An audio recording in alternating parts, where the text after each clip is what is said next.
I was standing in the bathroom mirror, trimming my beard for the family photos we'd take on the cruise ship deck, when my phone buzzed on the counter. The text from Sarah was short. Too short. "Hey, so, change of plans. You're not joining us for the cruise.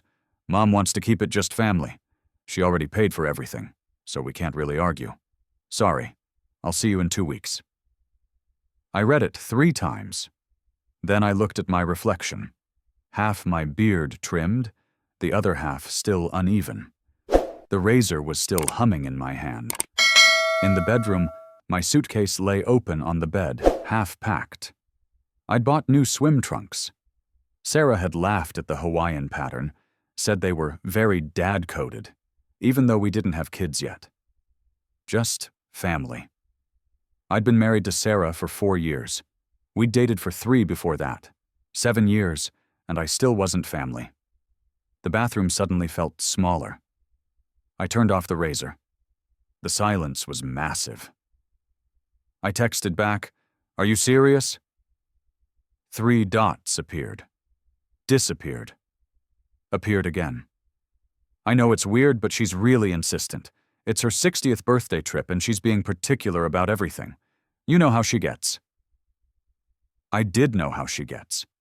Patricia had never warmed to me, not in 7 years. At our wedding, during her mother of the bride speech, she'd talked for 8 minutes about Sarah's childhood, her college achievements, her bright future, and mentioned me exactly once. And now Sarah has found someone to share her journey with. Not my name, not who I was. Someone. My hands were shaking. I sat down on the edge of the bathtub. "Does this seem okay to you?" I typed. "That I'm not considered family?" The 3 dots took longer this time. "Can we talk about this when I get back? I'm literally boarding in an hour and Mom is already stressed. Please don't make this harder." Don't make this harder.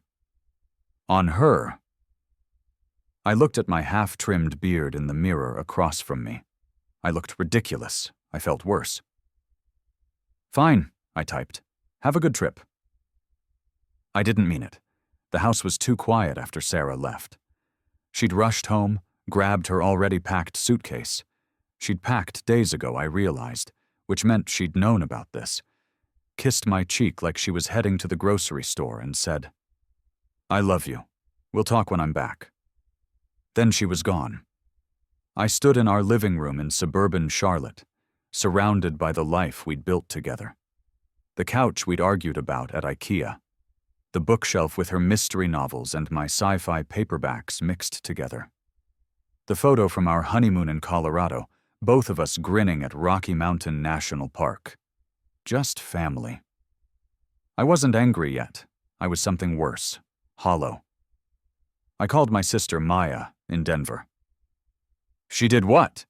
Maya's voice went up an octave. "Her mom doesn't consider me family, so I'm not going." Josh, that's not okay. That's not even close to okay. Does Sarah understand how messed up this is?" I stared at the cruise itinerary still, sitting on our kitchen counter. 7 days. Bahamas. All inclusive. Patricia had booked it months ago as her birthday celebration. Sarah had been excited. I'd been excited. "She told me not to make it harder," I said. Maya was quiet for a moment. Then, "What are you going to do?" "I don't know. Sit here for 2 weeks and think about my marriage, I guess." "That's not healthy, Josh. You need to do something. Process this." After we hung up, I looked around the empty house. Maya was right. I couldn't just sit here stewing for 14 days. I grabbed my laptop. I'd always wanted to take one of those wilderness survival courses, the kind where they drop you in the woods with minimal gear, and you learn to actually live, not just camp. Sarah had always said it sounded miserable. Why would you pay money to be uncomfortable? So I'd never pursued it. I found one that started in 2 days, Western North Carolina mountains, 10-day immersive course, 1 spot left. I booked it. Then I texted Sarah. "I'm going to be out of cell range for a while, taking a trip of my own. Hope the cruise is everything you wanted." I turned off my phone before I could see her response. The course was brutal in the best way. There were 8 of us, a mix of ages and backgrounds. A woman named Chen, who was a pediatric surgeon taking a sabbatical. A guy named Marcus who'd just retired from teaching and wanted to feel alive again. A young couple, barely 20, who wanted to disconnect before starting college.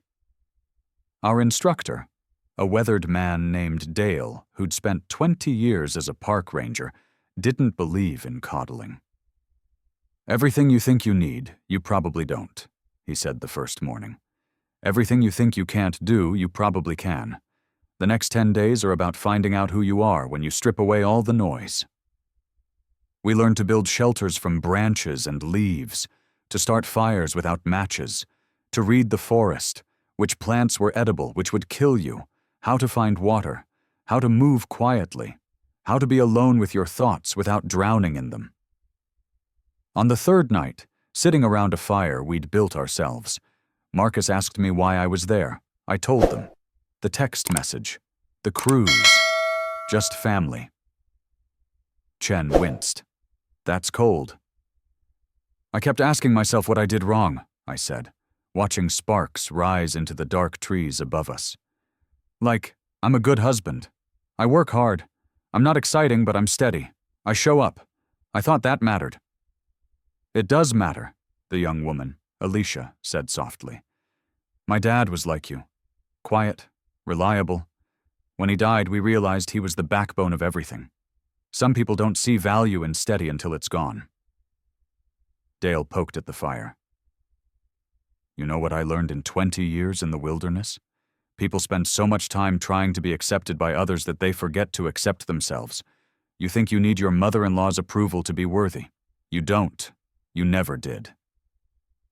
That night, lying in the shelter I'd built, I thought about that. I'd spent 7 years trying to win Patricia over, remembering her preferences, bringing her favorite wine to dinners, staying quiet when she made little comments. Sarah could have married that lawyer she dated in college. Or, I always pictured my daughter with someone more ambitious. I'd shrunk myself, thinking if I was just agreeable enough, inoffensive enough, she'd accept me. But I'd never asked myself if I accepted me. By day 7, I could start a fire in under 5 minutes. I could identify 30 edible plants. I knew how to read the sky for weather changes and follow animal trails to water sources. But more than that, I felt different, stronger, clearer. One morning, Dale sent us each out alone for a 24-hour solo experience. "Just you in the forest," he said. "No talking, no distractions. See what comes up." I hiked 2 miles to a ridge he'd marked on my map. Set up a basic lean-to, gathered firewood. Then I sat. The silence was complete. Just wind in the trees, a creek somewhere below. Bird calls, and my thoughts. I thought about Sarah, how she'd laughed when we first met at a friend's cookout, how she'd challenged me to a cornhole tournament and destroyed me, how she'd cried happy tears when I proposed at the Charlotte Botanical Gardens, how she'd held my hand through my dad's funeral, steady and present. But I also thought about the small moments I'd ignored, how she'd started saying my house instead of our house when talking to her family, how she'd stopped correcting her mother when Patricia made dismissive comments about me, how she'd sided with her mother about where we'd spend holidays, what kind of furniture we'd buy, whether we should have kids yet, always prioritizing her mother's opinion over our marriage. I'd told myself it was because Sarah was close to her family. That family was important to her. But healthy families don't exclude. They expand.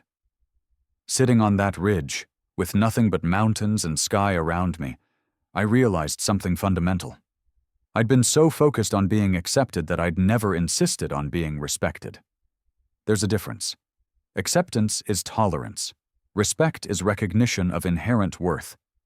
I deserved respect. And if my marriage couldn't give me that, then what were we building? When I got home on day 12, 2 days before Sarah was due back, The house felt different. Or maybe I felt different in it. I showered, properly groomed my beard, and started cleaning. Not nervous cleaning, purposeful cleaning. I was clearing space, physically and mentally. My phone, charging for the first time in 10 days, exploded with messages. 17 from Sarah. Starting annoyed. Really? No cell service for 10 days? Moving through worry. Josh, I'm getting scared. Please just tell me you're okay. Landing on something that looked like guilt. I know we need to talk. I've been thinking a lot on this trip. I'm sorry. 3 from Maya, checking. In. 1 from Patricia. I opened that one. I heard you ran off on some kind of camping trip. Very mature. Sarah has been worried sick. You need to think about someone other than yourself. I stared at it for a long moment. Then I deleted it without responding. Sarah came home on a Thursday afternoon. I heard her key in the lock, the roll of her suitcase wheels on the hardwood. Josh? I was sitting in the living room, a cup of coffee on the table in front of me. I'd thought about what I wanted to say, how I wanted to say it. She appeared in the doorway, tanned and uncertain. Hey, she said softly. How was the cruise? It was fine. I was worried about you the whole time. She moved to sit next to me on the couch, but something in my posture stopped her. She sat in the chair across from me instead. What happened? Where did you go? I took a wilderness survival course in the mountains. Learned a lot. She blinked. You... what? I needed to be somewhere where I could think clearly. Josh, I was terrified. You just disappeared and... like you disappeared. The words came out calmer than I felt. You packed for a cruise that I thought we were taking together, found out your mother didn't want me there, and went anyway. You texted me while I was getting ready. You knew for days, Sarah. You packed days early. Her face flushed. I was going to talk to you, but Mom kept... Your mom. I leaned forward. Sarah, we've been together 7 years. We're married. We share a life. And your mother told you I wasn't family, and you accepted that. You got on a boat for 2 weeks and left me behind. It's complicated with her. No. My voice was firm, but not angry. This was important. It's not complicated. Either I'm your family or I'm not. Either you choose our marriage or you choose keeping your mother comfortable. But you can't do both anymore. She looked stricken. That's not fair. What's not fair is me spending 7 years trying to earn a place at a table I was supposed to be given when we said our vows. What's not fair is you watching your mother disrespect me and saying nothing. What's not fair is me believing that if I was just agreeable enough, quiet enough, steady enough, I'd finally be accepted. Tears started down her cheeks. I love you. I know you do. But love isn't enough if respect isn't there, if partnership isn't there. I took a breath. I sat on a mountain for 24 hours with nothing but my thoughts, and I realized I've been complicit in my own erasure. I've made myself smaller to fit into your family's picture of what you deserve. But I'm not small, Sarah. I'm just quiet. There's a difference. What are you saying? Her voice was barely a whisper. I'm saying things have to change. Real change. I need you to establish boundaries with your mother. I need you to prioritize our marriage, not manage it around her feelings. I need to be respected as your partner, your family, your choice, or we don't have a foundation to build on. And if I can't? The question hung between us. I felt the weight of it. This was the moment, the edge of everything. Then we need to be honest about what this marriage is, and whether it's sustainable. The next few weeks were hard. Sarah was angry, then defensive, then finally, slowly, reflective. She admitted she'd been avoiding confronting her mother for years, that it was easier to manage me around Patricia's feelings than to face her mother's disappointment or anger. That she'd convinced herself she was protecting everyone, when really she was protecting herself from having to choose. "But I do choose you," she said one night, both of us sitting on our back porch with beers, talking until midnight like we hadn't in years. "I want to choose you. I'm just scared." "Of what?" "Of losing her. Of not being the daughter she wants. Of—" She trailed off, then said it. "Of not being enough for her if I don't do everything her way." I understood that fear. I'd lived in a version of it. "You know what I learned in the woods?" I said. "That the person you are when everything's stripped away, that's the real you. And that person has to be enough for you first. Then everyone else's opinion becomes just noise." She looked at me for a long time. "You seem different." "I feel different, like I remembered who I was before I started apologizing for existing." Sarah called her mother 2 days later. I heard it from the kitchen while I was making dinner. "Mom, we need to talk about the cruise. No, I'm not over it. You excluded my husband from a family trip. Because he is family, Mom. He's my family. I know that's not what you meant, but that's what you said.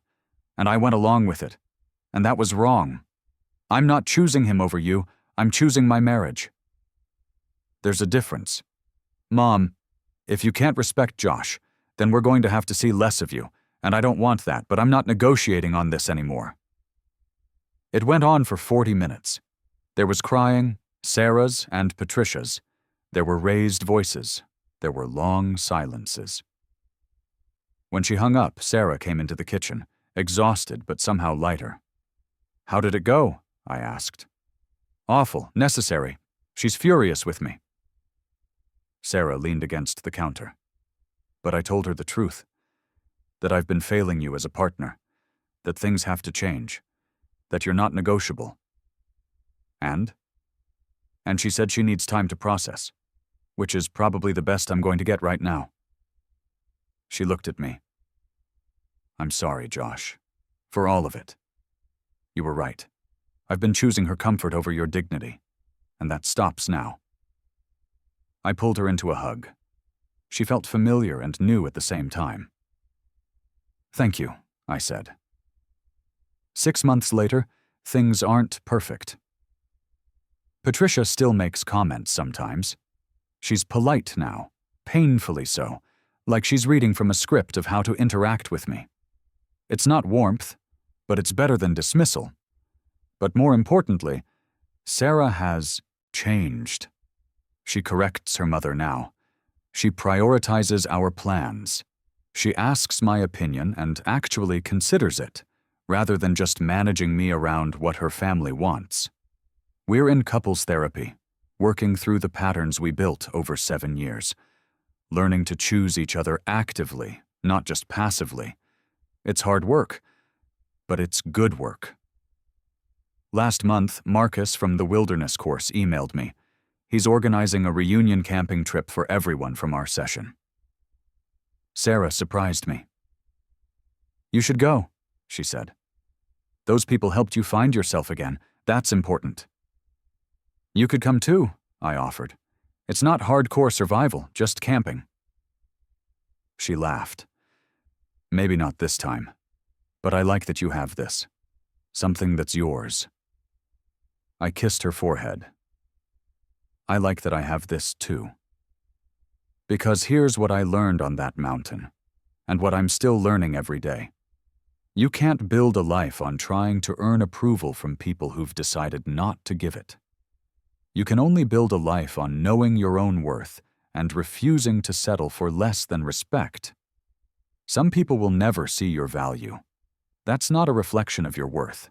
It's a limitation of their vision. I'm family now in the ways that matter, not because Patricia finally accepted me, but because I finally accepted myself. And because Sarah learned that marriage means building your own family unit first, then extending it outward, not the other way around. The cruise photo is on Patricia's mantle when we visit. Sarah, her mother, her brother's family, all smiling against the backdrop of the ocean. I'm not in it. And that's okay now, because I know where I belong. I'm in every decision Sarah and I make together. Every morning coffee we share, every dream we plan, every boundary we hold, every hard conversation we choose to have instead of avoid. That's family. Not who's in the photo, but who you choose when the choosing matters.